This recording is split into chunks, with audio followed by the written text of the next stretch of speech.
Facebook, YouTube, Instagram y TikTok como La RR.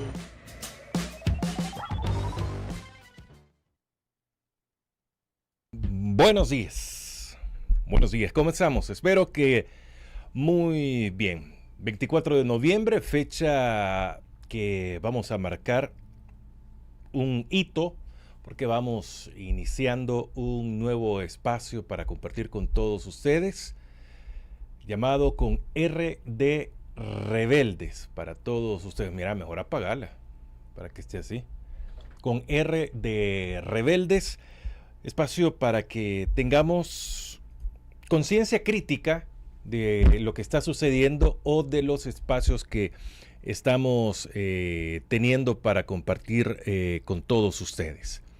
Soy Francisco Gómez, estamos en transmisión en horario inusual, no inusual, porque este es un espacio nuevo. Todos los lunes a partir de las 10:30 vamos a compartir el espacio Con R de Rebeldes. Hoy en nuestro capítulo 1, episodio 1, espacio número 1, vamos a compartir el tema ¿un país expulsado de sus fronteras? Pero esta es una pregunta la que estamos haciendo para todos. Así que le damos la bienvenida a Ramiro Navas, que es con quien vamos a hacer este espacio para compartir con todos ustedes. Ramiro, muy buenos días, bienvenido. Buenos días, estimado Francisco, qué gusto estar una vez más por acá en este espacio histórico, en este espacio combativo de la RR, hoy poniéndole un apellido más, ¿sí?, a la R de todos los apellidos que tiene, ¿verdad? Cuando siempre que preguntan, bueno, y la RR, y siempre Francisco dice, bueno, puede ser Radio Resistencia, Radio Renacer, Radio Resurgimiento, pero por lo menos en este ratito va a ser R de Rebeldes, R de Rebeldía. Así que qué gusto estar adentrándonos en esta etapa, en esta aventura, y un poco con el tono de lo que hemos estado haciendo usualmente todos los martes, pero ahora ya hemos sacado este espacio específicamente para hablar de esos temas un poco más a profundidad. Así que gracias a la RR por el espacio y gracias a todos los amigos y amigas que a partir de hoy nos van a estar fielmente escuchando y compartiendo con nosotros. Bueno, genial, Ramiro. Espero de que estén compartiendo. Estamos en Facebook, YouTube, X y en TikTok y por supuesto a través de radiolarr.com. Como ya les mencionamos, hoy en A Primera Vista, la entrevista con Francisco Gómez, hoy iniciamos. Y me preguntaron, ¿y esto va a ser como un podcast? Bueno, sí, puede ser como un podcast bastante largo que vamos a compartir con Ramiro Navas. No es entrevista, es plática la que tenemos y que esperamos que participe y que lo podamos tener con todos ustedes de la mejor manera. Más informal, claro, con la seriedad siempre, pero informal y que... No, sería más relajada, no informal, más relajada esta plática. Un país expulsado de sus fronteras. ¿A qué nos estamos refiriendo esto? Y no solo a El Salvador, esto está pasando, ha pasado y seguirá pasando sin duda en muchos países del mundo, donde voces disonantes, voces críticas son calladas o ideologías, pensamientos quieren ser calladas y tienen que estar expresándose y siendo sacadas de su origen. Ramiro, ¿qué podemos entender por un país expulsado de sus fronteras? Bueno, Francisco, yo creo que es un tema interesante para arrancar este espacio, precisamente porque El Salvador ha sido a lo largo de toda su historia un país, una nación que le ha tocado existir casi que a la fuerza. Decía Roque Dalton en aquel poema famoso, que deberían de dar premios de resistencia por ser salvadoreños. Y al final es por eso mismo. Sí. Es porque siempre ha sido un gran desafío vivir en un país como el nuestro, ¿no? Hace poco en un foro aquí en el País Vasco yo les decía que imagínense ser tan chiquitos y a la vez tan emproblemados, y pareciera que ni espacio deberíamos tener para tanto problema que ha tenido el país en tanta historia, ¿no? Pero a la vez, en medio de tantos problemas, siempre hemos sido una sociedad, un pueblo que se ha rebuscado, que ha hecho todo lo posible por salir adelante. Eh, y ahí hemos ido, ¿no? Claro, cuando se dan situaciones de desigualdad tan complejas como la que ha vivido El Salvador todo este tiempo, es bien difícil encontrar una perspectiva dentro de su propia frontera.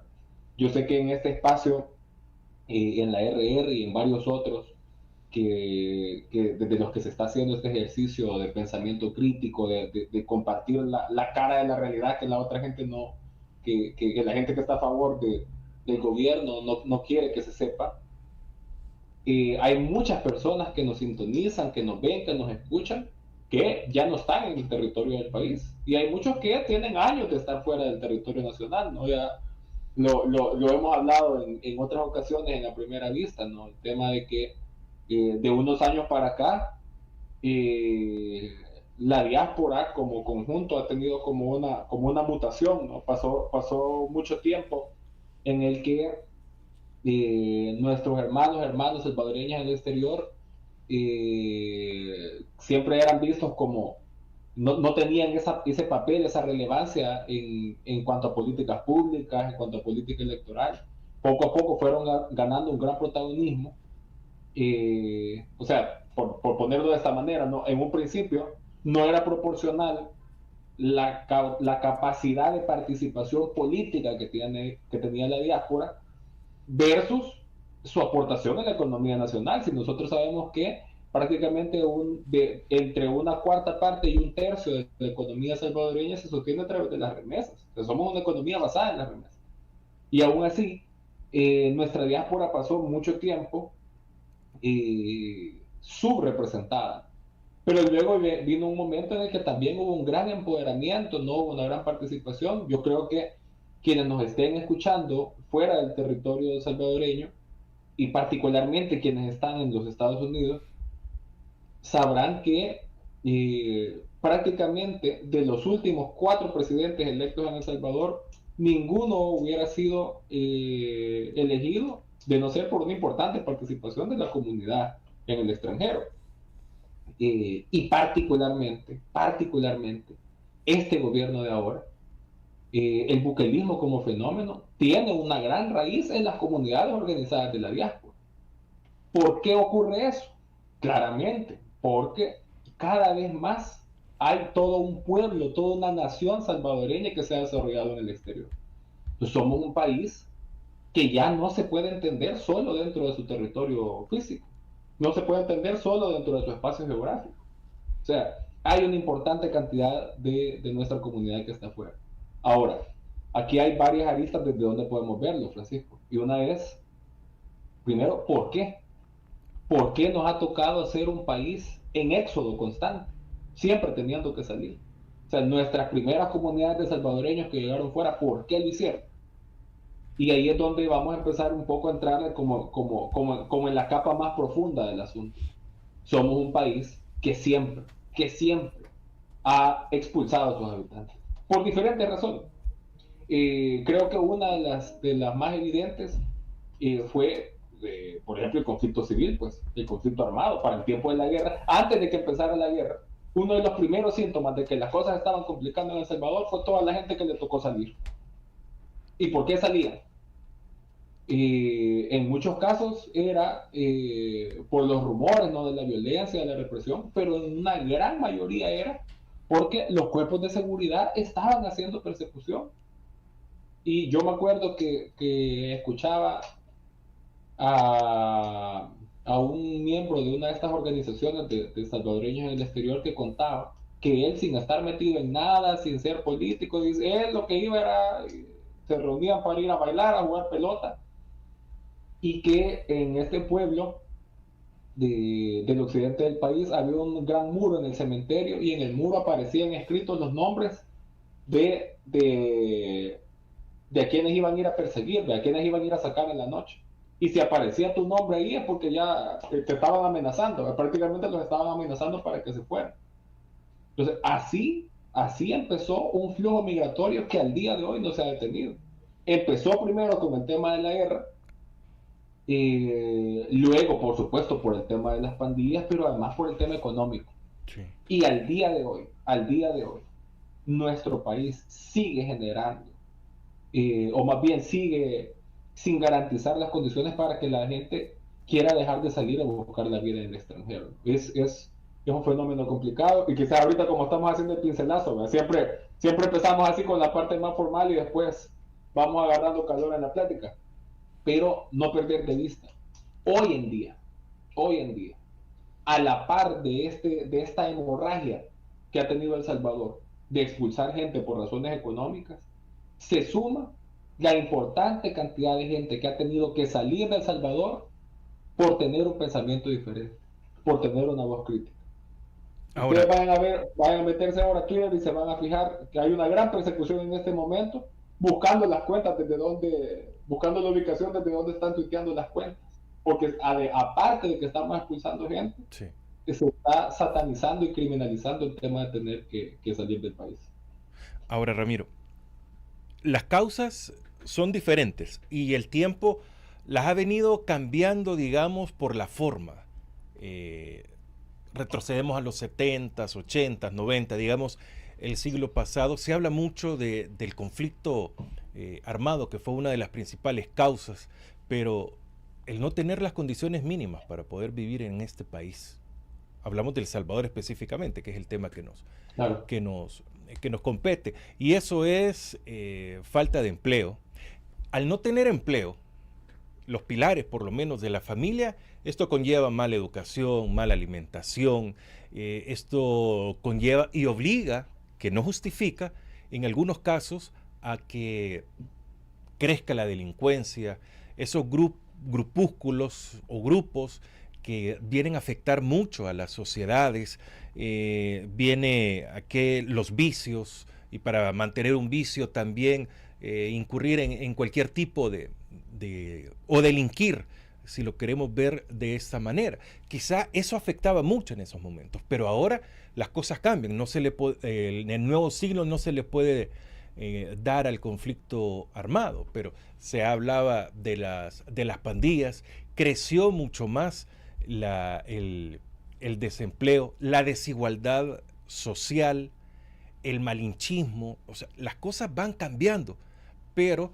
siempre al crítico, al que señala este tipo de situaciones, se ve obligado, por la misma razón, a pesar de que las circunstancias sean otras, por ser callado se ve obligado a tener que salir del país. Aquí tenemos dos grupos, los que lo hacen por las condiciones que da el país y los que salen porque las condiciones que él está señalando, o su profesión, su trabajo, su visión le obliga a denunciarlo, y todas las demás razones lo hacen que salga del país. O sea, es más grande sin duda el grupo que por las condiciones que da el país no tiene que salir de El Salvador, pero ¿qué pasa con este grupo que es obligado a salir por señalar eso, por querer un mejor país o el deber ser de una verdadera república, Ramiro? Sí, no, justamente por eso, Francisco, que traía a alusión esto que ha pasado ahora, por ejemplo, en esta red social de Twitter, que aquí nos negamos a llamarlo por el nuevo nombre, ¿verdad? Claro.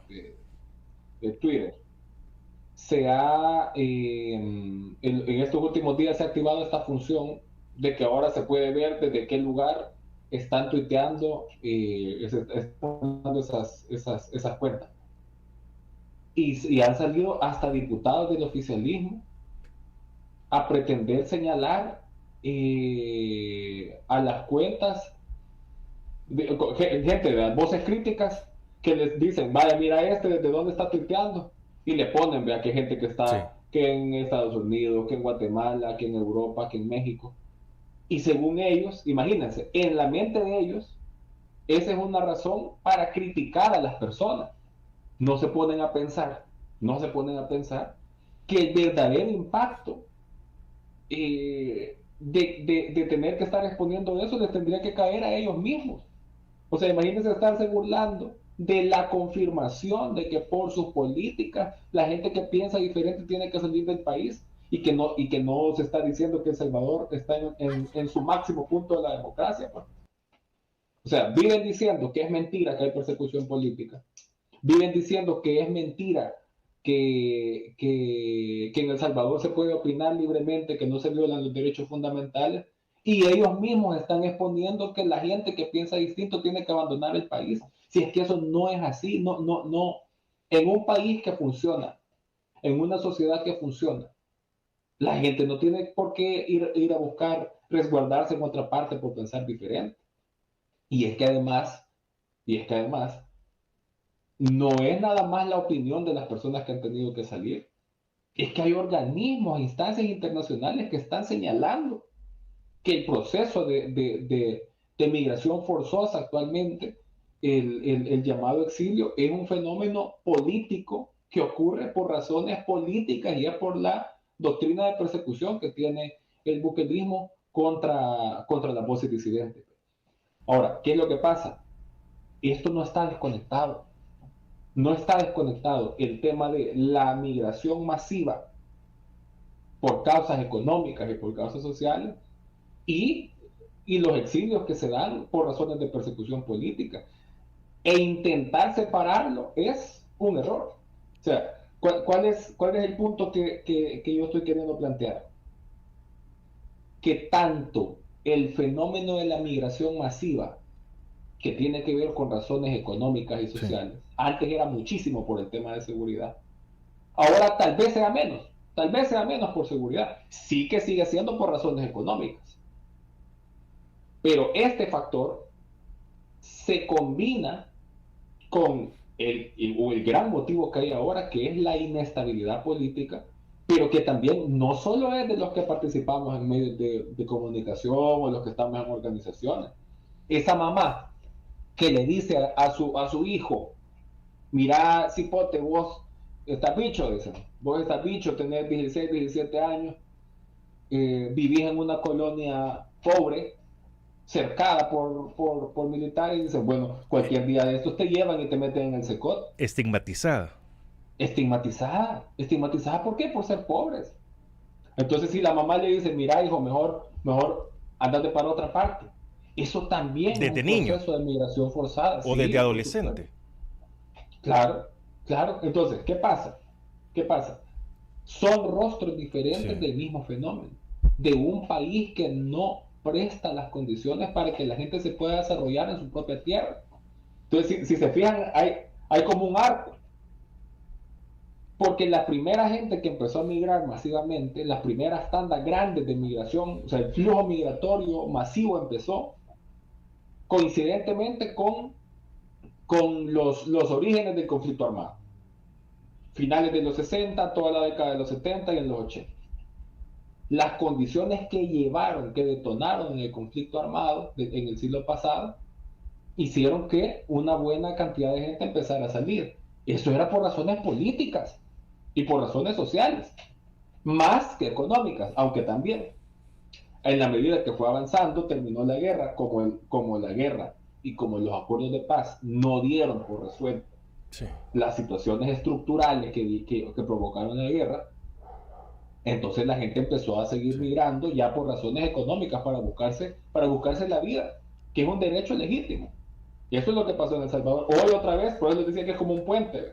El primer pilar se estableció con la gente que le tocó salir por la guerra. Después pasamos todas estas largas décadas en las que se salía por la inseguridad y por la pobreza. Hoy otra vez una gran tanda de gente le está tocando salir por razones políticas, sumada con la que sigue saliendo por razones económicas. Entonces hay una nación salvadoreña. Podríamos decir de que configurando, ¿sí? Hay otra nación afuera del Salvador, hay otro El Salvador afuera del Salvador. Y yo creo que ese es el gran tema. Porque hay varias cosas. Primero es la existencia de una nación fuera, y luego si es la misma nación salvadoreña distribuida en territorios diferentes, o si son dos naciones distintas. Sí. Y yo creo que esa es, si nos ponemos a eso, ¿va? Un poco bajar de la capa del análisis superficial y pensar un poquito más en el fondo. ¿Es una nación salvadoreña distribuida o estamos hablando de dos naciones completamente diferentes? O sea, si hay una modificación de lo que entendemos las personas de origen salvadoreño como ser salvadoreño. Porque es cierto que de nuestra población migrante, porque aquí se cruzan varias cosas, una de esas es el fenómeno transgeneracional. ¿Qué pasó con estas personas que tuvieron que salir para los 60, 70? Hicieron sus vidas, la inmensa mayoría hizo sus vidas, particularmente en los Estados Unidos y en otros territorios como aquí en Europa, en Australia, pero mayoritariamente en Estados Unidos y Canadá. Tuvieron hijos que crecieron en el país de destino al que emigraron. Muchos hablando, por supuesto, español, pero adaptados ya a un sistema educativo nuevo, etc. Varias de estas generaciones ya van por una tercera línea de genealógica. Ya hay nietos de los que empezaron a migrar hace años, incluso hasta bisnietos. ¿Qué pasa? Esa conexión de origen se va perdiendo. Les guste o no les guste. Sé que hay personas que emigraron que se han esforzado por mantener la identidad salvadoreña, otras sencillamente han renegado de ella. Y está bien al final, pues es la opción de cada familia. Pero incluso aquellas familias que han intentado mantener esa salvadoreñidad, la fuerza social va haciendo que en las generaciones se pierda. Entonces, y cualquiera no puede decir, vaya, mira, pero eso puede pasar con cualquier país del mundo. De acuerdo, por supuesto que hay diásporas de todos los países, sobre todo ahora en una sociedad globalizada. El tema es que en El Salvador es sistemático. Y que en El Salvador estamos hablando de que ya casi es un tercio de la población salvadoreña la que está residiendo fuera. Y estamos hablando de que las condiciones estructurales que hacen que la gente migre no se resuelven. Ahora, que el anticipo de toda esta hemorragia migratoria de décadas fue la gente que tuvo que salir por la represión política. Hoy que El Salvador estaba otra vez en un ciclo de represión política, ¿qué puede esperar para el país? Otra tanda de generaciones. Imagínense que toda la gente que está teniendo que salir ahorita, no solo por activistas, sino la gente que sale porque tiene miedo que sus hijos, sin deber nada, sin tener ningún delito probado ni nada, que se los metan en el secot. Toda esta gente que está saliendo es otra cadena de generaciones de origen salvadoreño que se está desarraigando de su territorio y que anda además en tierra de nadie, pues, porque estamos viviendo en un momento, Francisco y amigos, amigas, en que ser migrante es un delito en todo el mundo. La agenda de las ultraderechas, la agenda de esta gente que está ahora ganando más terreno en la política internacional, lo primero que tienen en la boca es que quieren mandar a los inmigrantes de regreso para sus hogares. Yo sé que ustedes han visto las noticias de cuánta gente están deportando de los Estados Unidos, independientemente de su estatus legal. Y sé que muchos de ustedes que nos puedan estar viendo tienen o están en los Estados Unidos o tienen familia en los Estados Unidos. Y saben la preocupación que está ocurriendo ahorita. Entonces, el tema de la migración se ha convertido en la punta de lanza del proyecto de la ultraderecha en todo el mundo. No solo en los Estados Unidos. Claro, ahí tiene su máximo exponente en la administración Trump. Entonces, ¿qué ocurre? Esto es, y va a sonar feo quizás como lo voy a decir, pero es la realidad de las cosas. Este es el gran ping-pong de los pobres. Los estados están haciendo ping-pong con los pobres. ¿Por qué? Porque el estado de origen los expulsa, no les da oportunidades, los persigue, los reprime, los estigmatiza. Mientras más pobres sean, más estigmatizados. Los manda para allá, hace que tengan que salir a buscarse la vida en otra parte.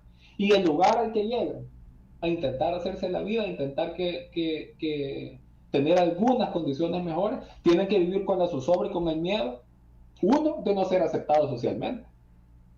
Porque quien tiene familia migrante sabe lo difícil que es adaptarse. En el caso de los Estados Unidos, con el tema del idioma, con la brecha educativa. Luego la adaptación económica. Gente incluso con algún grado de escolaridad, con algún grado profesional que sale de El Salvador, llega a los Estados Unidos y no llega a ejercer su profesión. Servimos en los Estados Unidos particularmente y en otros países como mano de obra para hacer el trabajo que la gente de otros países no quiere desarrollar. Y encima tener políticas reaccionarias, que su principal línea discursiva sea echarle la culpa a los migrantes de los problemas que tienen esos países, sin reconocer el enorme aporte económico que generan todas las comunidades migrantes en los países a los que llegan. O sea, es como digo, estamos en la era de los pobres apátridas, porque los pobres no tienen patria en el país donde nacieron y no tienen patria al país al que son expulsados, al país al que llegan. Es una condición crítica que no se va a resolver, Francisco y amigos, no se va a resolver hasta no poner de verdad los puntos sobre las IES, como decimos, ¿no? Y empezar a hablar las cosas de raíz. Mire, no, sí, adelante. Cuando usted menciona todo esto, me salta, bueno, tantas cosas y solo me pongo a pensar, ¿qué pasa con aquel que salió por las condiciones que da el país, que son bastante difíciles, que es un tipo de exilio, pero también se desinteresa completamente de El Salvador, se le olvida y hace una nueva vida? Tiene todo el derecho, por supuesto.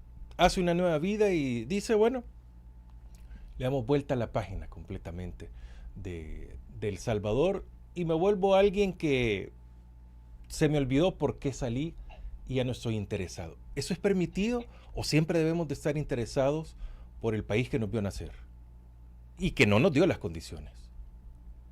Es que ahí es donde entra, Francisco, la diferencia entre el ser y el deber ser. Sí. Porque claro, si a uno le preguntan, mira, ¿cómo deberían ser los salvadoreños? No, pues claro que deberían de tener un gran amor por su patria, tendrían que luchar por sus derechos, tendrían que reivindicar y reivindicar la identidad y el amor al país, no solo desde esta lógica, nada más desde el patriotismo, ¿verdad? Porque así es bien fácil poner un llaverito con el escudo salvadoreño, con un loroco y un torogó y ahí poner las llaves. Eso es sencillo, solo con comprar ahí en un lugar turístico, ¿verdad? Eso es fácil, y esa parte del patriotismo es bien sencilla. Poner ahí alguna imagen el 15 de septiembre, a sacar las fotos de las bandas de paz y de las cachiporristas. No, nos referimos al amor patrio en el sentido de asumir un compromiso con lo que representa esa nación a la que pertenecemos. Y eso implica garantizar que la vida en ese territorio siempre sea digna para los míos, digna para mí, por supuesto, pero sobre todo digna para el resto de la sociedad. Entonces, ahora, se le puede echar la culpa a la gente que dice, no, yo de El Salvador no quiero saber más. Y es un campo gris. Por eso digo la diferencia entre el ser y el deber ser. O sea, yo quisiera que todos los salvadoreños fueran, pero la verdad es que al pensar en gente que dice, no, hombre, en mi país años y años han pasado, generaciones y generaciones han pasado, y la cosa sigue igual o peor. En El Salvador siempre ha existido el mito, como en la mayoría de América Latina, de que el que no trabaja no come. Así es. Incluso para cuando el tema de política es una cosa bien frecuente que digan, no, yo en política no me meto, al final yo lo que voy a hacer es trabajar, porque si no trabajo me muero de hambre. Pero muy pocas veces nos ponemos a pensar en cuántas generaciones y generaciones han pasado en nuestra familia, trabajando y trabajando y trabajando. Nacen unos, engendran hijos, mueren trabajando los primeros, después mueren trabajando los hijos, y van pasando generación tras generación y las cosas siguen igual. Trabajan y trabajan y trabajan, y mientras más trabajan y menos comen. Es la realidad de mucha gente. ¿quiénes logran establecer o levantar realmente su condición económica? Así desde la pobreza, desde abajo. Los que migran. Los que migran. Es que no es una casualidad que la economía salvadoreña esté basada en el tema de las remesas. Solo yendo a servir de mano de obra barata en condiciones fuera de la ley, ha sido posible más o menos levantar la economía de El Salvador. Entonces no es cierto. O sea, sí es cierto que si no trabaja no come, pero lo cierto también es que si no se repiensa la lógica de la sociedad, la estructura social y económica, cada vez vamos a trabajar más y más y más y vamos a comer menos, menos y menos. Y esas son las cosas que hacen que la política sí tenga que ver. Así que, bueno, un poco con la pregunta, ¿verdad? O sea, lo ideal fuera que la gente no se desarraigara. Ahora, también viene ahí otra cosa, que hay algún nivel de responsabilidad. Porque una cosa es desarraigarse y decir, bueno, a mí El Salvador no me dio lo que yo quería y hay que ver qué hacen. Pero luego también viene un fenómeno que se ha producido recientemente y es que así como durante muchos años nuestras diásporas fueron castigadas con agendas políticas que no veían por sus intereses más que para sacarle dinero y para sacarle votos, tampoco sería sensato, tampoco sería prudente que esa otra porción de la nación salvadoreña que está en el territorio salvadoreño, su destino sea determinado exclusivamente por aquellos que están fuera. Y eso también es una contradicción que tiene que ser atendida por la gente que ejerce el poder. La responsabilidad, o sea, debería existir una responsabilidad de la gente que vive fuera, al menos de tener tener una correspondencia, pues tener una relación con la realidad que vive el país.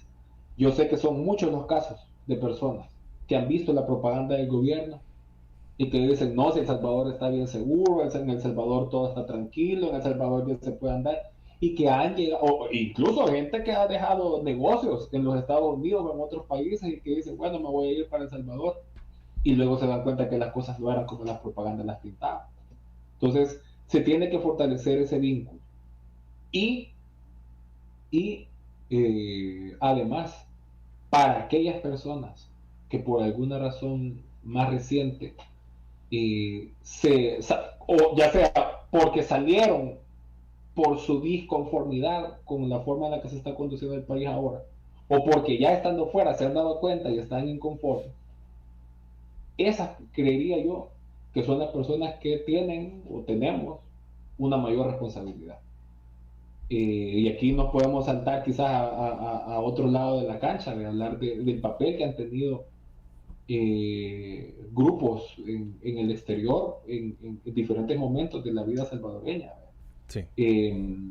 Y bueno, sí, eso da otro montón para platicar. Vaya, mire, Ramiro, así como el Estado, el gobierno en turno, el que sea, te da las condiciones para que te tengas que ir, o sea, cuando te da las condiciones es porque no hay nada en ese país para vos. Entonces buscas o estás siendo amenazado. Así debería el Estado darte las condiciones cuando, como usted acaba de mencionar, alguien dice, bueno, estoy bien establecido y todo, hoy me regreso a El Salvador. ¿Debería darle las condiciones? Es que sí tendría que ser. Claro que sí. No, pero es que además que tenemos, yo no sé si se acuerdan, seguramente sí, que hace un par de meses, quizás unos 2 años, habían empezado con este rollo de la migración inversa. Sí. Y lo decían en comunicación oficial, yo creo que hasta el mismo presidente lo dijo. Que la migración inversa, que ha empezado el proceso en el que ahora los salvadoreños están regresando masivamente a El Salvador. ¿Y qué es eso de la bendita migración inversa? Para empezar, es falso. Porque los números indican que la gente sigue migrando de El Salvador para afuera, no de afuera para El Salvador. Los números es los que se tiene acceso, que ni siquiera pues tenemos ninguna garantía de que sea la estadística real. Vaya. Pero aparte, esta gente, si fuera cierto, ¿verdad?, que de toda la cantidad que dice el gobierno hay algún segmento que sí es cierto que se está regresando a vivir en El Salvador, ¿cuáles son sus posibilidades reales? ¿A qué llegan? ¿Cuál es el sector de la economía nacional que se está dinamizando para que la gente pueda volver? Podrán decir el turismo. ¿Realmente el turismo está generando un nivel de desarrollo económico que permita, uno, que esa actividad sustituya el ingreso de las remesas? Uno. Dos, que la economía que se llegara a dinamizar con el turismo verdaderamente beneficie a la gente más de lo que la afecta. Y tres, que sea capaz de suplir toda aquella actividad económica que pierde la persona que regresa. O sea, es una actividad económica equiparable al nivel de ingreso que tenía esta gente antes de regresarse. Solo con esos 3 puntos tenemos para platicar otros 3 programas más. Y en el punto 2 yo quiero enfatizar bastante porque como bien saben nuestros amigos que siempre nos escuchan aquí en la RR, yo soy muy acérrimo eh, eh, me opongo con mucha firmeza a este proyecto político de la gentrificación.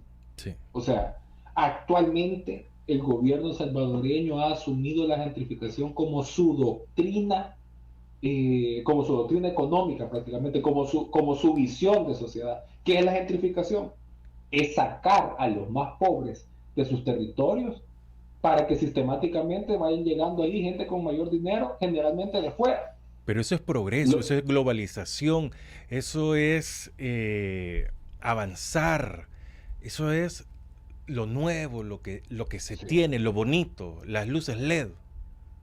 Así dicen, y sacan fotos ahí de la Binares, del Tunco, que ahora es Surf City, y te sacan la foto, ese es el progreso. Un país de primer mundo, y publican ahí, yo ya no sabía si estaba en Europa, ya no tenemos nada que envidiar del primer mundo, o sea, ahí está el progreso. 5 cuadras. Las 5 cuadras donde tienen los negocios, las cheradas del que da los permisos, donde están adquiriendo gente de mucho poder terrenos e inmuebles, y donde para que esas luces hayan llegado y esos negocios hayan llegado y esas fotos se hayan tomado, antes tuvo que haber un proceso de borrado sistemático de toda la pobreza que estaba ahí, o no están ahí al alcance en Google todas las fotos y los videos de cómo ha sido el proceso de limpieza del centro histórico de San Salvador. Pero se ve bonito, te dicen, Ramiro. Pero se ve bonito. Vaya, yo pongo este ejemplo. Si una persona tiene un salario mínimo, vaya, no tiene un salario mínimo, vaya, le va más o menos bien y gana unos 600 pesos. 600 pesos al mes. $600. Y se pasa trabajando esos $600, paga alquiler, no es casa propia. ¿Cuánto puede estar pagando de alquiler esa persona? Que decir que $200 ya es un milagro. Pongámosle que $200 paga de alquiler a esa persona que gana 600. Es un milagro, ¿verdad? ¿Dónde habrá encontrado un lugar para alquilar a $200? Va. Y alquila $200, ¿cuánto se le puede ir de súper al mes? Ustedes hagan sus cuentas. Y dice, bueno, la verdad es que hoy que ya viene Navidad, yo quiero ver los partidos.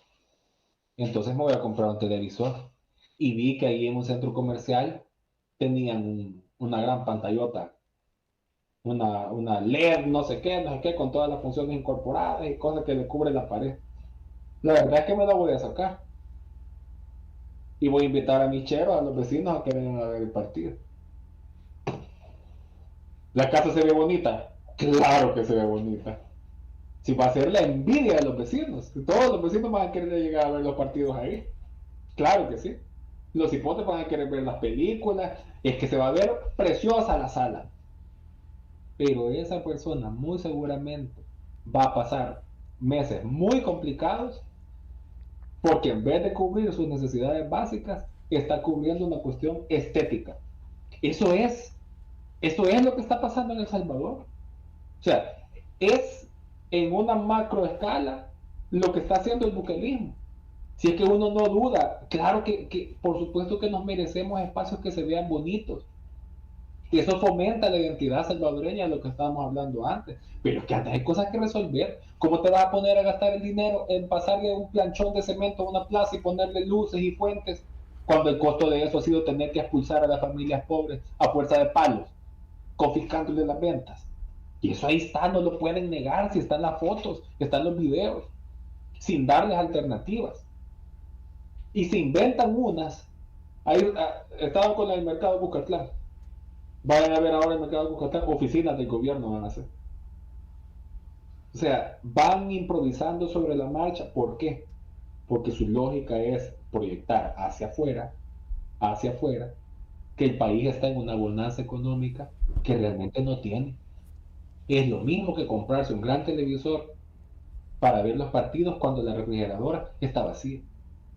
Por eso insisto, hoy que entre un cuarto y un tercio de la nación salvadoreña reside, vive, existe por diferentes razones fuera de su frontera, la gran responsabilidad que se tiene es hacerle ver a la otra gente que esa realidad en El Salvador no es como el gobierno le está exhibiendo.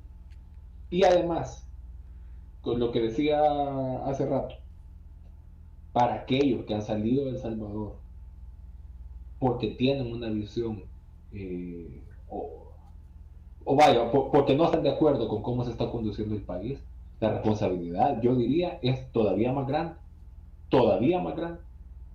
En El Salvador, usted, esta es una frase que acá en la RR yo la he usado seguido, que es de mi favorita, que independientemente de la afinidad que usted tenga, de con quién hubiera simpatizado en el proceso del conflicto armado, no puede negar, uno, que ningún país quiere vivir una guerra, independientemente del lado con el que usted haya simpatizado, que fue un proceso que mejor, ojalá no lo hubiéramos vivido, que cada quien que peleó en el conflicto armado en su momento creía realmente eso que estaba defendiendo, al nivel de ir a dejar la vida, la salud, la integridad física de la familia, por eso, en lo que creía, en cualquiera de los dos lados, y que fue un logro que la guerra haya terminado.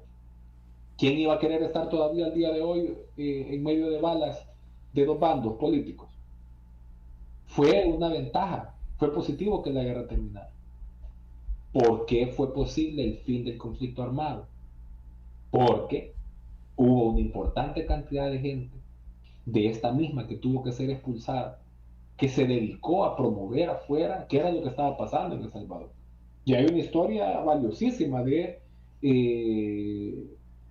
cómo estos grupos de solidaridad, estos grupos de acción política en el exterior, contribuyeron al tema de una salida negociada del conflicto.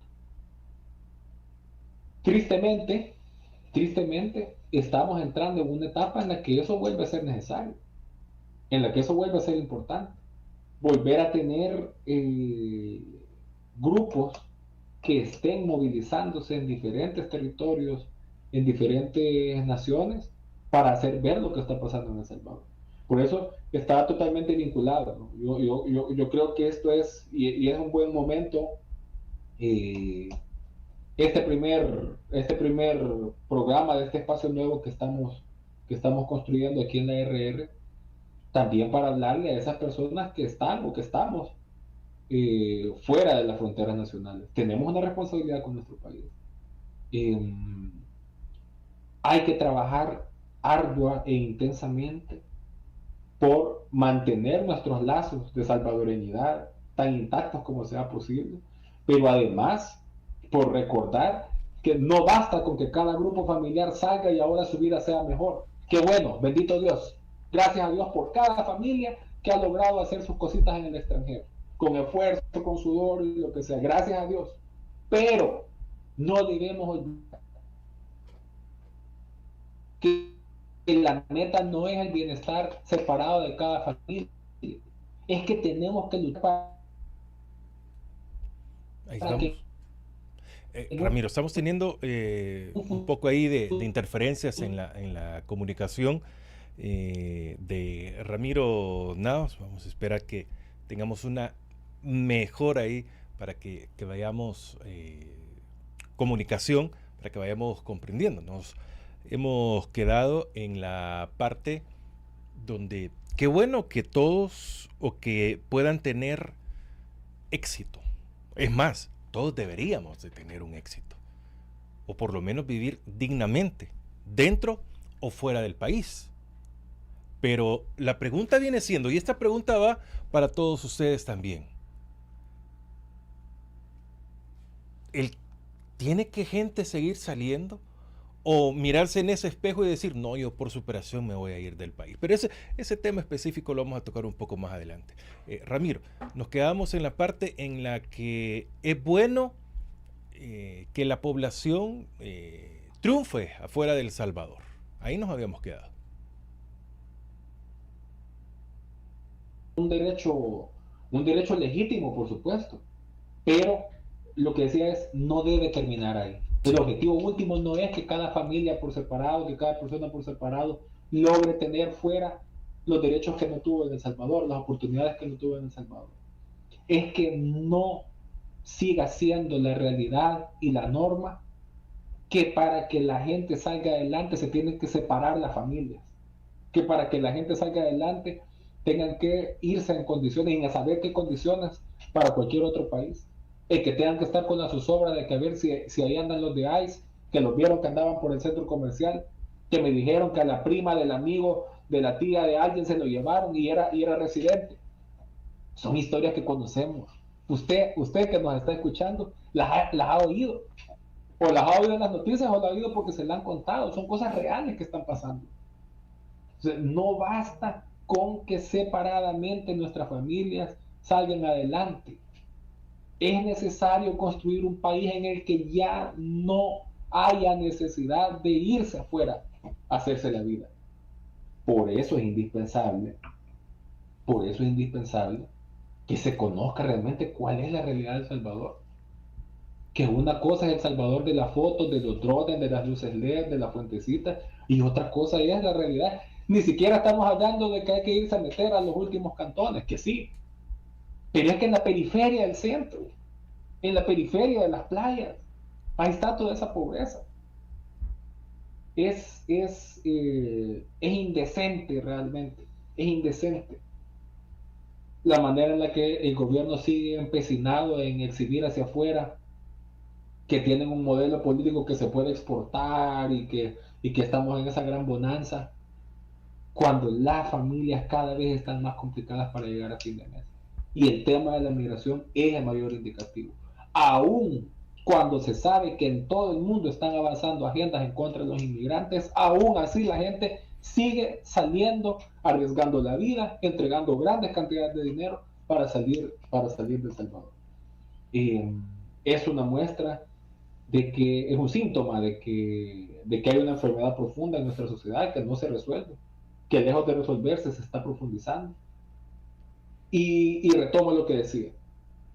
Para aquellas personas que han tenido que salir, es entendible, por supuesto, que cada quien lleva su proceso de una manera distinta. Es entendible que el proceso de adaptación a un país que no es el propio sea complejo, pues tiene complejidades y complicaciones, pero la responsabilidad de aquellas personas que en lo más mínimo puedan aportar debería ser construir desde fuera si toca, construir una visión alternativa de lo que se está diciendo sobre El Salvador. Eso es fundamental, y yo casi que lo convierto en una invitación a las personas, tanto a los que ya están asentados desde hace décadas en el exterior, como a aquellos que han tenido que salir recientemente, una invitación a que nos limpiemos las heridas, por supuesto, e intentemos seguir en la lucha, en la rebusca, como salvadoreños, que siempre nos ha tocado lo mismo, pero también que no olvidemos que tenemos una responsabilidad con nuestro país y que esa responsabilidad empieza haciendo conocer hacia afuera que la vida en El Salvador no es como el gobierno la pinta. Ramiro Navas, punto y aparte. No todo es una reflexión y buscar el deber ser y todo. ¿Qué tan responsable es el que está en el exilio? Ya dijimos que hay dos grupos. El que decide por las condiciones o por las no condiciones que da el país, o el que señala que es un grupo más menor, pero que este sí es afectado directamente. Pero digamos, este grupo, que es el que se fue por las condiciones económicas, por el desempleo, por el conflicto armado, por las maras, por cualquier razón. Pero, ¿qué tanta responsabilidad tiene de lo que está sucediendo ahora en el país? ¿Son responsables? Porque es una cantidad inmensa de salvadoreños, que será la mitad de los que estamos acá en El Salvador, o unos 3, 4 millones están afuera del Salvador. ¿Qué tan responsables son de la situación que se vive actualmente ustedes? Yo no me quiero atrever a decir son responsables, porque honestamente, o sea, también hay un poco de truco y de trampa. Pues veámoslo así. Como sociedad, Veámoslo así. Que uno como sociedad quiera asumir responsabilidades que socialmente no corresponden. O sea, aquí en El Salvador, como en muchos países, existe una lógica política, pero sobre todo económica, que ha condicionado todas estas cosas que estamos diciendo. O sea, la responsabilidad principal la tienen los poderes económicos y políticos, y eso es así. Esa es la responsabilidad principal. Ahora, teniendo eso en mente, que hay un sistema político y económico ordenado para que pasen estas cosas, sí que hay campos no cubiertos que la gente que por alguna razón está fuera del país y que tiene una visión crítica sobre la realidad podría hacer alguna aportación. Ahí sí. Yo no sé si eso es responsabilidad necesariamente. Por supuesto, cada quien debería sentirse responsable, pero más que en términos de responsabilidad es un aporte que se debería poder hacer. Y al final, o sea, esto es como un chuchito persiguiéndose la cola, pues. O sea, si nadie toma acción en cambiar estas condiciones estructurales, la cosa va a seguir igual. Y si la cosa sigue igual, todo el mundo va a tener que salir y seguir saliendo y seguir saliendo y seguir saliendo. Y como sigan saliendo, nadie va a tomar acción. Entonces es un ciclo vicioso que se va repitiendo y repitiendo. Yo por eso digo, hay particularmente para este fenómeno que se está dando de estas voces críticas que por diferentes razones están teniendo que salir.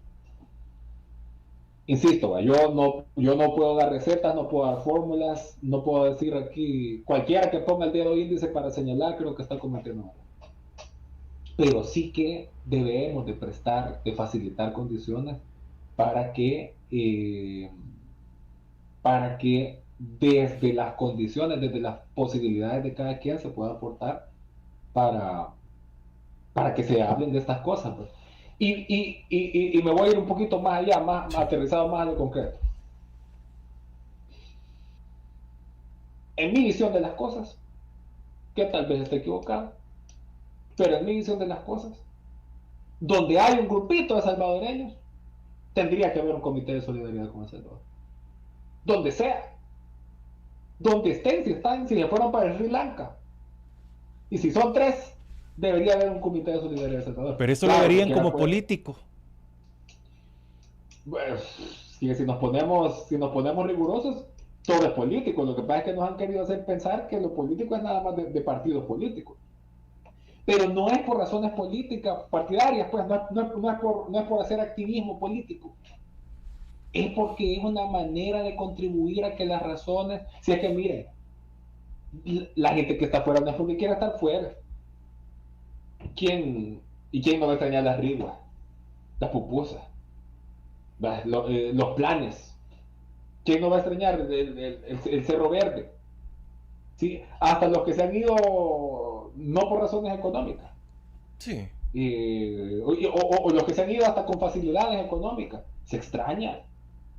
O sea, la gente que está afuera no es porque quiera estar fuera. Uno quisiera que la economía del país fuera mejor, que la educación del país fuera mejor, que la salud del país fuera mejor. Entonces entonces uno pudiera conocer países de fuera porque anda vagando, porque anda conociendo, porque anda turisteando. Pero la inmensa mayoría de la gente que está afuera no es por eso. No es porque se fue de aventurero, es porque las condiciones del país no le permitían seguir. Entonces, si sabemos que ya sea por razones económicas, por razones políticas, por razones sociales, ha tocado abandonar el territorio nacional, una forma de contribuir es manteniendo vivo ese vínculo que existe, pero además, por eso aquí no estoy hablando quizás de los salvadoreños en general, porque sé que ahí viene otro proceso tan complejo como transformar el país dentro del territorio, ¿verdad? Sino que me refiero a esta gente que ha tenido que salir o que estando fuera encuentra un desacuerdo con la forma en la que se está llevando, en la que se está conduciendo el país. O sea, a esta gente, por mucha o poca que sea, a esta gente que por alguna razón está fuera y que sabe que el rumbo del país está mal, esa es la gente que yo pienso que está llamada a aportar de la manera que sea, aunque sean 2 o 3, aunque sea juntarse los sábados a platicar de lo que está pasando en el país. Hasta esa acción puede empezar a generar una diferencia. En El Salvador, en el pasado, ya hay evidencias de que estas comunidades que se fueron conformando en el exterior fueron críticas, fueron fundamentales para que hubiera un salto cualitativo en cuanto a la situación que vivía El Salvador, particularmente en el conflicto armado. El papel que tuvieron los comités de solidaridad, las organizaciones y colectivos de personas que se encargaron de hacer ver la realidad del país, eso está menos documentado de lo que debería, porque a El Salvador le hizo falta un proceso de revisión de toda esa memoria histórica, ¿verdad? Pero aún con eso hay suficientes evidencias de que desde fuera se puede aportar, ¿no? Y digamos, si lo vemos como con núcleo, ¿verdad? O sea, hay una enorme cantidad, masiva cantidad de gente que está afuera y que está pagando directamente los costos de esta política reaccionaria y de ultraderecha. Porque hoy, volviendo a Estados Unidos, ni residentes y quizás hasta ni ciudadanos están 100% a salvo. Y no vimos una noticia hace poco que a una nativa estadounidense le querían deportar creyendo que era latinoamericana. O sea, obviamente esa muchacha es ciudadana estadounidense y aún así la intentaron deportar. O sea, si toda esa cantidad de compatriotas que están en el exterior está viviendo en esa zozobra, y si hay un segmento importante de gente que sabe que el país no está siendo conducido por un rumbo adecuado, ese núcleo que ya tiene una conciencia sobre la realidad del país, de alguna manera tiene una responsabilidad o puede asumir una responsabilidad en que la gente termine de hacer la conexión, en que digan, bueno, Trump me quiere expulsar de Estados Unidos, independientemente de mi condición legal. Trump me quiere expulsar de aquí. Yo no me quiero ir para El Salvador porque en El Salvador hay pobreza todavía. Porque en El Salvador no voy a poder hacer nada. ¿Qué es lo que hace falta? Hacer ese cortocircuito, hacer esa conexión. Bueno, si esta es mi realidad en Estados Unidos y esa sería mi realidad en El Salvador, es porque este tipo de proyectos políticos no genera condiciones para que mi vida tenga dignidad, tenga derechos, tenga oportunidades. Lastimosamente, uno no llega solo a esas conclusiones.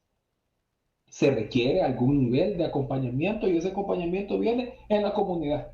Por eso yo creería que, insisto, no sé si sea la responsabilidad de la gente crítica que está afuera, no sé si sea su responsabilidad, pero sí que es una tarea que se pudiera asumir. Y yo sí diría que en los últimos meses he sabido de gente que está intentando asumirla y eso es valiente y hay que fortalecerlo. A todos esos que dicen, es que por El Salvador ya no se puede hacer nada. Aquí les estamos regalando, aportando, proponiendo una manera en la que seguramente se podría Quiero aportar entender, y se diferencia. quiero entender algo. ¿Es exilio o también hay autoexilio? ¿O una organización te puede sacar? ¿Tu trabajo te puede decir, no, te vas? Vaya, eso podrá depender de las preferencias en términos de cada quien, según a quien le preguntes. Para mí, desde el momento que te toca irte, porque tu país ya no te da condiciones, es de alguna manera un exilio. Incluso si no es por razones netamente políticas. Claro, claro. Que te tiene Aunque que dar las también condiciones pienso, mínimas. eso, vaya. Aunque también pienso que no estoy seguro que uno mismo se deba establecer la condición de exiliado, no, ¿verdad? Por eso creo que en todo caso, o sea, el factor común es que son migraciones forzadas, migraciones obligatorias por las condiciones. Hay personas que tienen que emigrar por razones muy puntuales, muy concretas, porque las están persiguiendo claramente, porque han recibido amenazas, otras que tienen que emigrar porque no tienen en su país un sustento para sus familias, y son equiparables. O sea, tampoco hay que ver esto como una lupa de poner categorías, ¿verdad? O sea,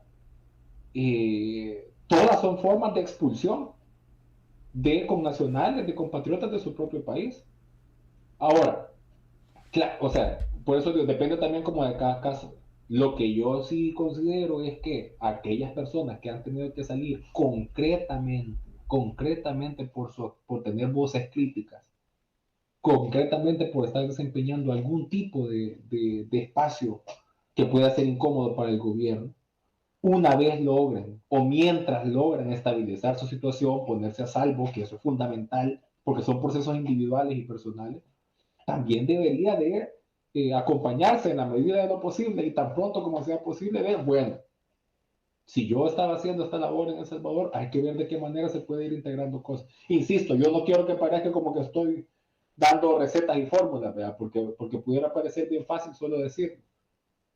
Al menos en mi caso, no solo lo digo, también, o sea, estoy planteando cosas que también estoy intentando hacer y que estoy rodeado de gente que está intentando hacerlo también.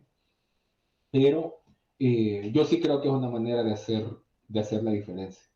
Que aquellas personas que tienen ya ese Sí. llamado, esa vocación de aportar con un cambio del país, que no piensen que la situación de haber tenido que abandonar el territorio implique necesariamente eludir esa responsabilidad o perder la oportunidad de seguir aportando para Quiero eso. darle un giro, otra vez. Ujú. Sí, sí. Napoleón Duarte, Mm. exiliado 2 veces, Ya sé por dónde va esto. pero regresa y es presidente.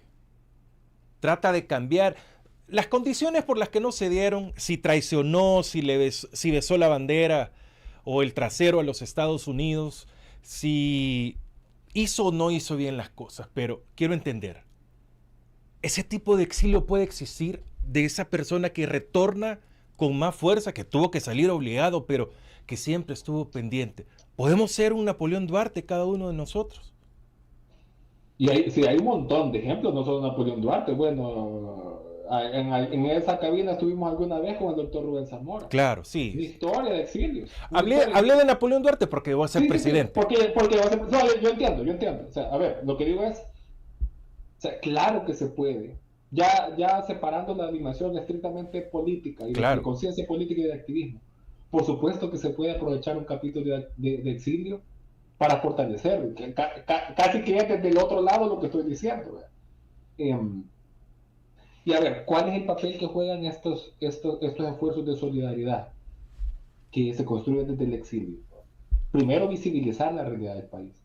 Si nos vamos a estas figuras, en la década 70, 60, 70, 80, la función que tenía esta gente que le tocaba salir del país era visibilizar lo que estaba pasando en El Salvador. Y todavía andan merodeando por ahí algunos videos de la época de estos dirigentes que andaban haciendo estas giras internacionales, contando en universidades, en medios de comunicación, pero también en espacios comunitarios, contando qué era lo que estaba pasando en El Salvador. Yo particularmente, como quizás la mayoría de ustedes saben, yo en este momento estoy aquí en el País Vasco, aquí hay una historia larga, profunda y bella además, de solidaridad con muchas luchas de muchos pueblos del mundo. Y en El Salvador hay una huella valiosa, imborrable, del papel que tuvo el pueblo vasco. Bueno, que han derramado sangre, pues, Sí. el rector mártir de la UCA, Ignacio de Curía. Él nació, yo estoy a 20 minutos del pueblo donde nació el padre de Curía. O sea, hay gente que, que llegó, que se impregnó de nuestra realidad y que fue hasta más salvadoreño que mucha gente que tiene sangre de allá. ¿Pero por qué? Porque hubo una impregnación, una sensibilidad sobre lo que realmente estaba pasando. Y ahí jugó un gran papel la gente que estando fuera de la frontera salvadoreña se dedicó a llevar esa voz y esa palabra. En ese trabajo no hay que desfallecer. Y yo creo que es valioso todos los esfuerzos que se puedan intentar. Todos los esfuerzos valen la pena, hasta los que no prosperen, hasta los que fracasen. Pero hay que intentarlo. Porque yo sí me he cruzado con mucha gente incluso de un ámbito un poco más crítico, incluso más progresista, que dicen, mira, yo no sabía esto que me estás diciendo sobre El Salvador, no sabía esto que me estás diciendo sobre el SECOT, no sabía esto que me estás diciendo sobre sobre el tema de las reformas electorales, que a mí obviamente me ha tocado hablar de eso aquí en el País Vasco, algo seguido.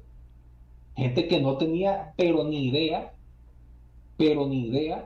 de todo este proceso que hizo el buquetismo de torcer la ley electoral para asegurar su sobrerepresentación en la asamblea y en los consejos municipales.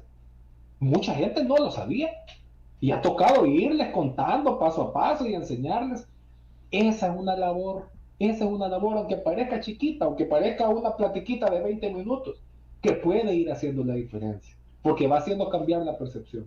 Bukele fue golpeado gravemente en su popularidad y en su imagen internacional con el tema de los venezolanos en el SECOT. Y hay mucha gente que antes confiaba en él, en el plano internacional, y que ahora ha visto eso y ha dicho, no hombre, tampoco, eso no es de esa manera. Entonces, la labor de despertar la conciencia es fundamental. Yo no sé si agarrarlo en individual, vea, que vamos a tener un par de Várquez, un par de Rubén Zamora, yo no sé. Pero sí que se puede conformar esfuerzos colectivos que puedan abonar en esa lógica, ¿verdad? Y además, yo creo que este es un momento en el que vale la pena convertirlo en un llamado y de seguir fortaleciendo en todos los espacios posibles la vocería que permita hacer entender lo que está pasando en El Salvador. Y además que desde fuera se pueda fortalecer a quienes, por supuesto, siguen haciendo esa lucha dentro del territorio nacional, que es, a mi juicio, el frente principal de lucha democrática. Y yo estoy seguro, Francisco, que este espacio que es de análisis, pero también es de plática, de reflexión, de construcción, muy seguramente aquí no vamos a estar de acuerdo en todo, muy seguramente aquí se van a decir cosas que alguno pueda decir, hey, es natural, es parte del ejercicio, pero también con esa misma honestidad, con esa misma franqueza, hay que decir, la reflexión, la parlada, solo por hablar, aporta, sí, abona, ayuda, pero no basta. Como decía el cantor, no basta rezar, hacen falta muchas cosas para conseguir la paz. Y aquí es, claro, análisis, reflexión, compartir, hablar, pero sobre todo establecer desde las humildes aportaciones que uno puede hacer, desde las sencillas, humildes, pero también intentar poner sobre la mesa esas pláticas que se deben tener y acompañar esas pláticas de acciones y de un llamado a la acción.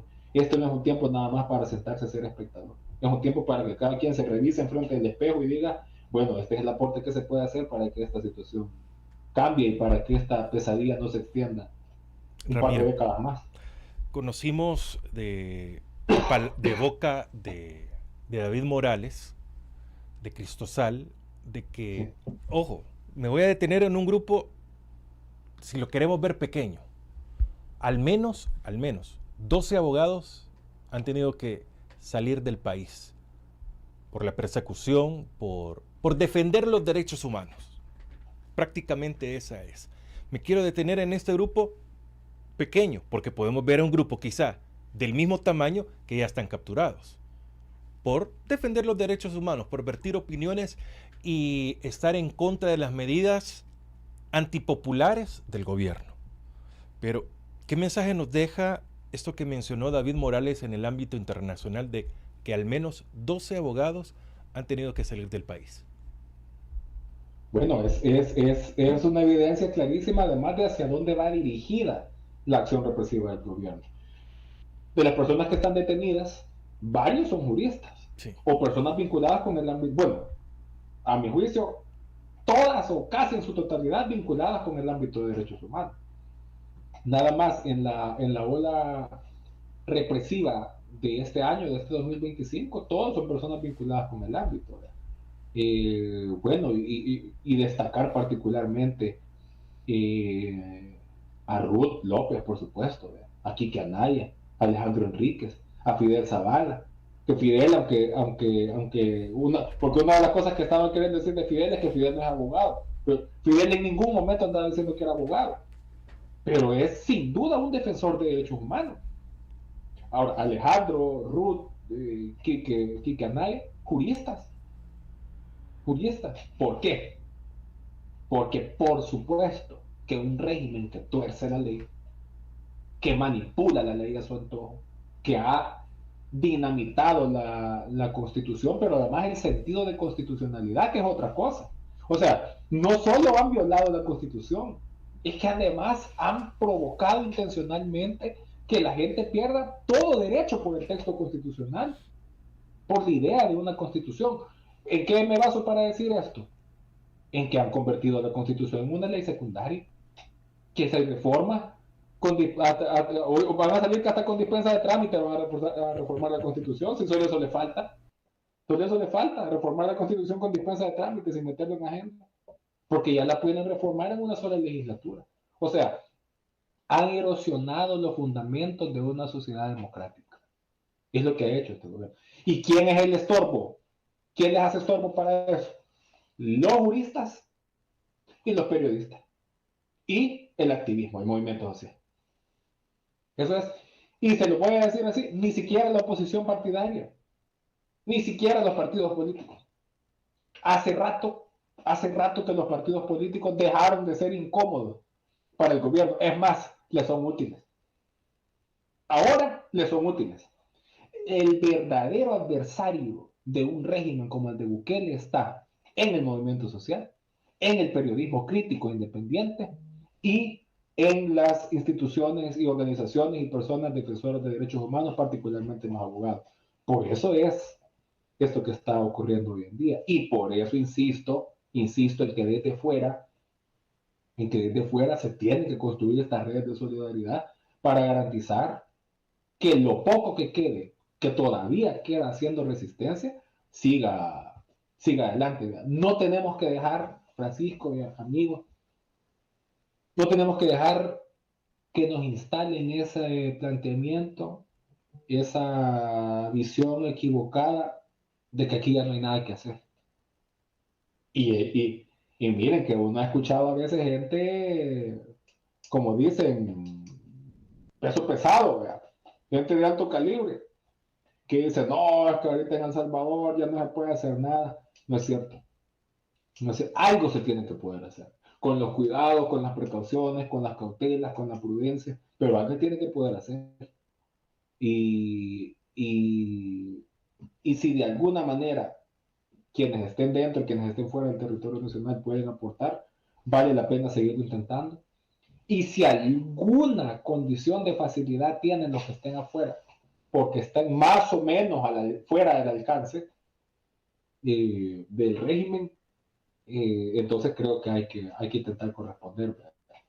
Y sobre esto último, yo también aprovecho, o sea, hace un par de días ha salido una información de Naciones Unidas, de relatores de Naciones Unidas, planteando o sea, confirmando que el gobierno salvadoreño está intentando utilizar el Interpol para perseguir a personas que están fuera de sus fronteras, y ha denunciado el uso político o el intento de uso político del Interpol por parte del Estado salvadoreño. Eso es una cuestión relevante también, que aquí la conocemos de cerca, porque como ustedes bien saben, también acá, por aquí, por donde estoy yo, en el País Vasco, también están los defensores de derechos humanos, Ivania Cruz y Rudy Joya.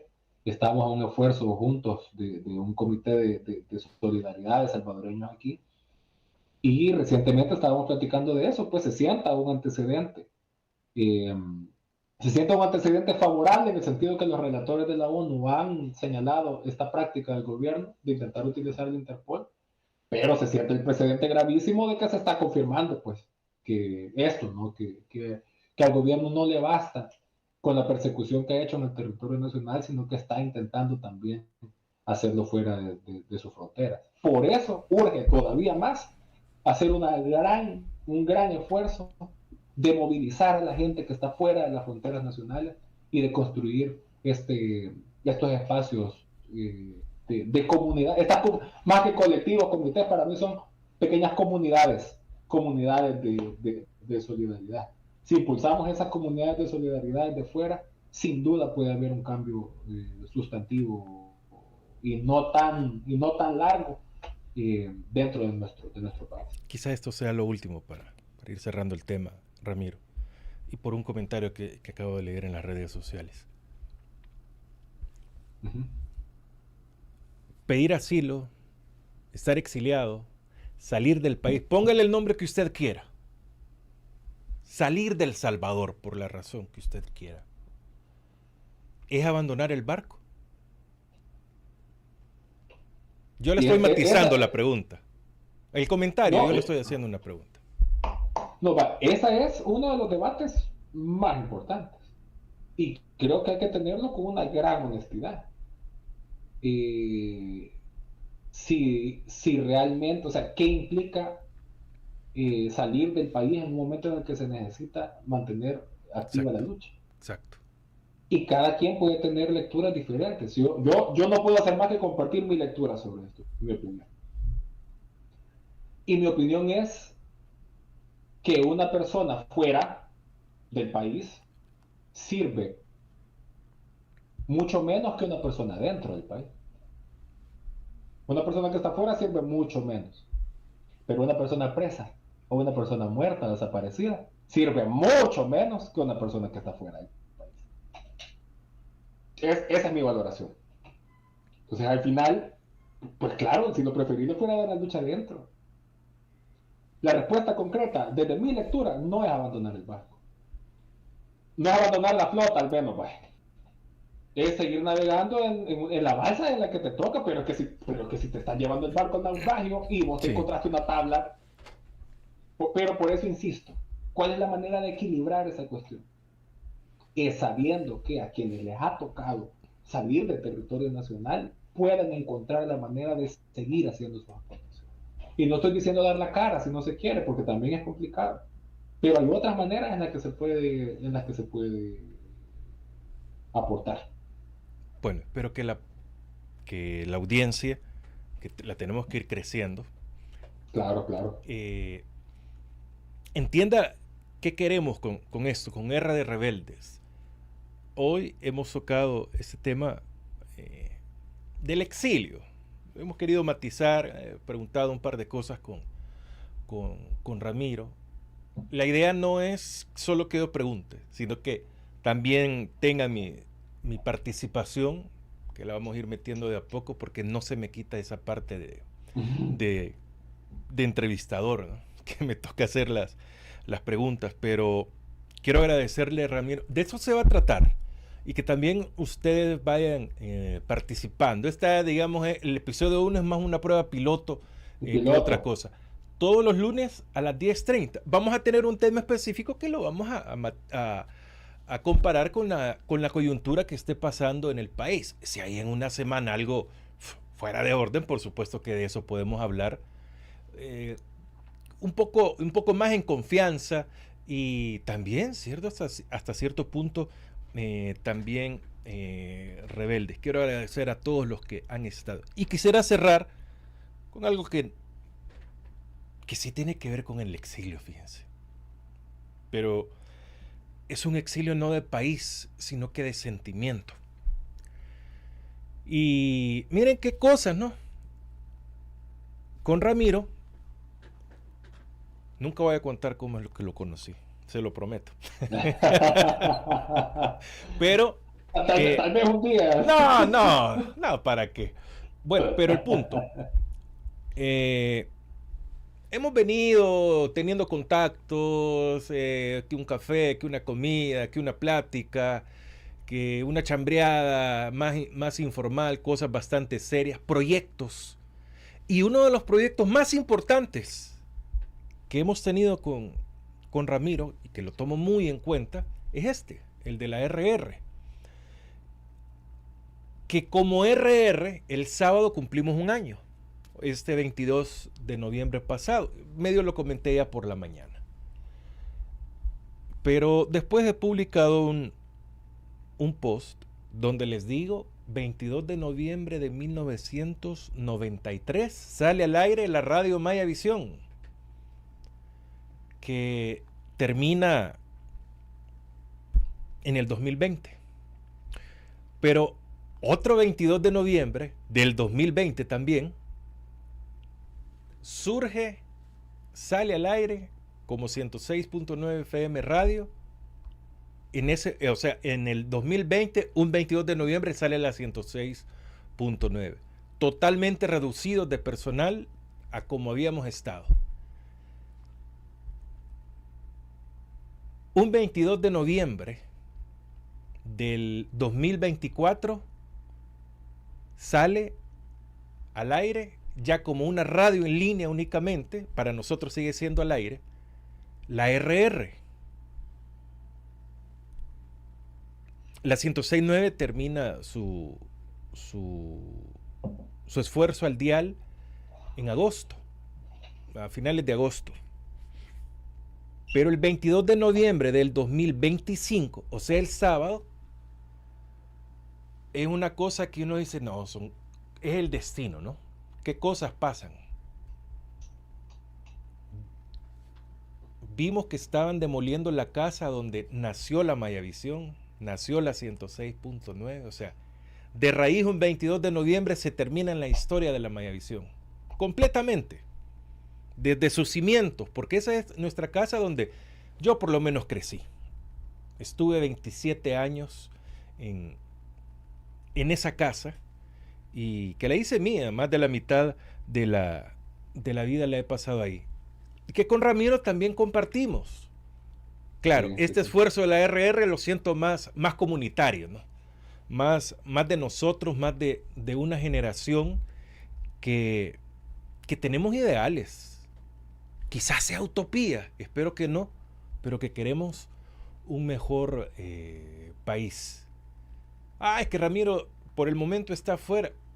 Las cosas aquí continúan igual, teniendo el mismo apoyo, los mismos ideales, los mismos sueños, creyendo de que esto va a salir adelante y que vamos a ser millonarios. No, eso nunca lo hemos creído y nunca lo vamos a hacer.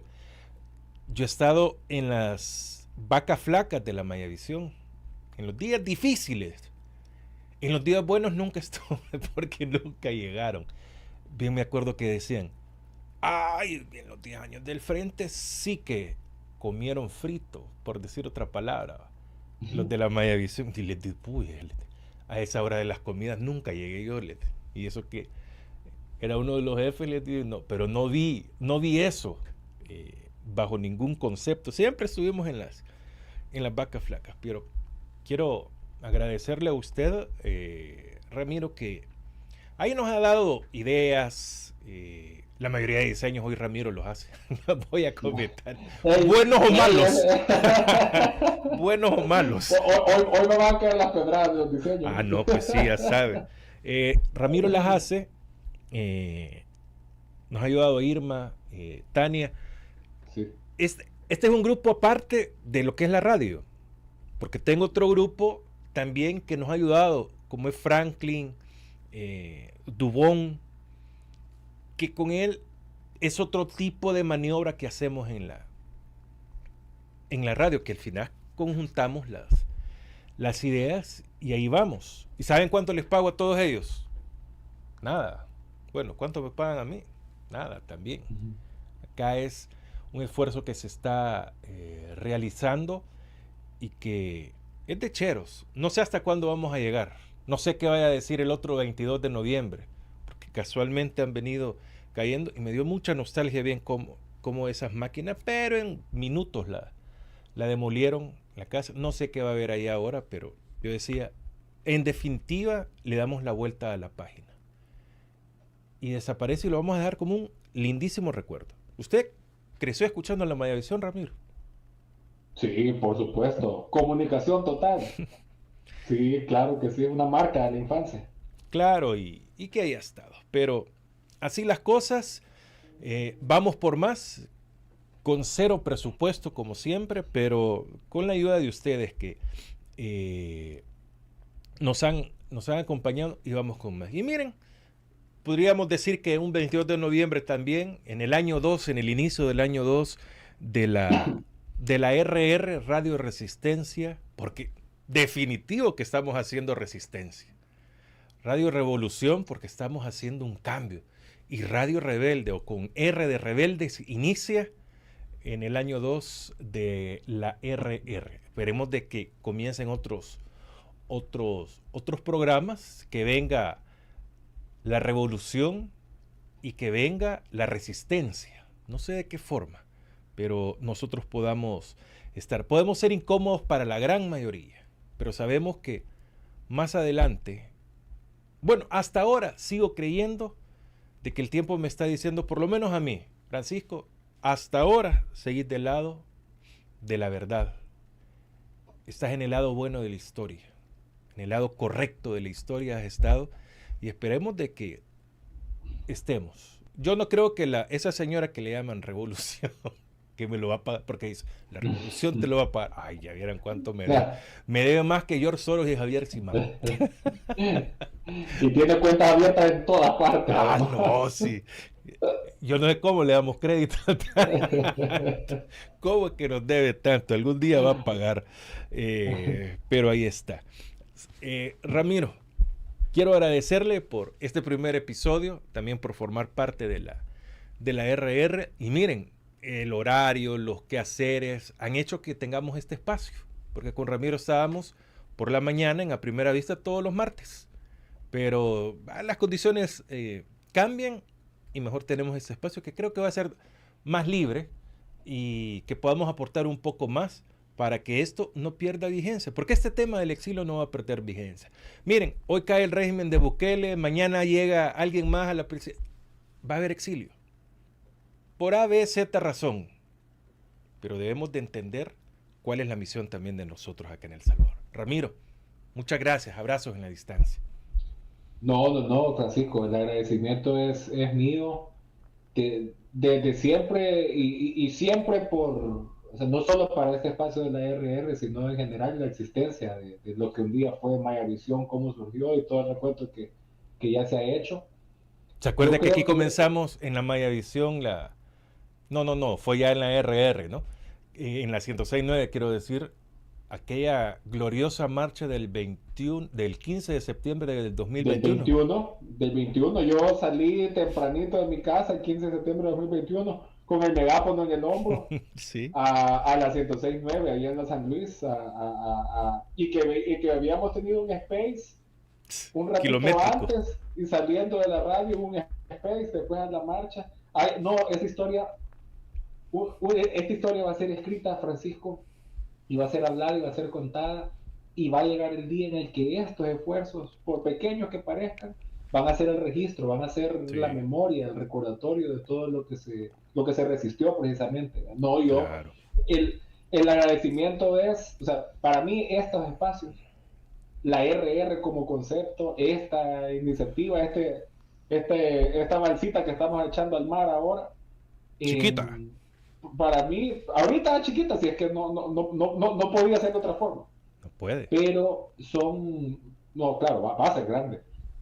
Pero son gestos de amor hacia esa historia de lucha que nos ha traído hasta donde estamos. De peores momentos ha salido nuestro país, quizás, y lo haremos salir. Así que mientras nos sea posible, aquí vamos a estar, y si se nos hace imposible, vamos a seguir de rebeldes y lo vamos a seguir intentando. Ahí está, por eso es la RR, resistencia, revolución y rebelde. En cualquiera de las etapas nos va a poner la historia. Ramiro, próximo lunes nos reencontramos por acá. Próximo lunes, y bueno, y vamos a ir balanceando esto porque supuestamente tenemos que hablar más los dos, a mí ya me voy a la verdad. Así que nos vamos a ir equilibrando, nos vamos a ir pasando la pelota. Usted solo una vez a la semana le toca. No sea grosero, hombre, no sea grosero. Bueno, muchas gracias, Ramiro. A ustedes, gracias, nos vemos el otro lunes. A ustedes muchas gracias por habernos acompañado. Gracias a Fran Durán por el control del programa. Próximo lunes vamos a estar con ustedes en Con R de Rebeldes a las 10:30 hora del Salvador. Hasta las 11 va a venir ya la participación de ustedes, los comentarios, también con notas de voz o intervenciones. Lo podemos hacer por medio de TikTok. Y a la 1 vengo con más, porque venimos con las virales de hoy con Franklin Martínez. Así que los invito a que continúen con Radio La RR, siempre tu radio.